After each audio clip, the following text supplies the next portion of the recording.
আগে গেছেন কখনো? কোথায়? South Park Street Cemetery. খেপেছ? এর আগে এক সাহেবকে কবর দিতে দেখেছিলাম 71-এ রাঁচিতে।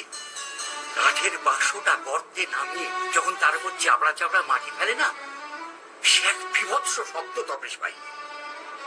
সেই শব্দ এখানে শোনার কোনো সম্ভাবনা নেই। নেই? এই গোরস্থানে গত ১৬০০ বছর ধরে কোনো মৃত ব্যক্তিকে সমাধিস্থ করা হয়নি। হয়নি?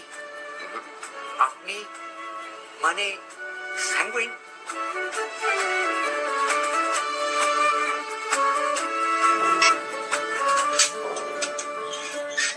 সত্যি বলতে কি, লালমোহন বাবুর মতো আমাদেরও প্রথমটা বেশ ভয় লেগেছিল, কারণ জায়গাটার বদনাম আছে ভুতুরে বলে। গোরস্থানে সাবধান সিনেমাতে প্রথমবার দেখি জায়গাটা। চারিদিকে গা ছমছমে পরিবেশ, ২০০০-এর বেশি মানুষ শুয়ে আছে একরাশ ইতিহাস বুকে নিয়ে।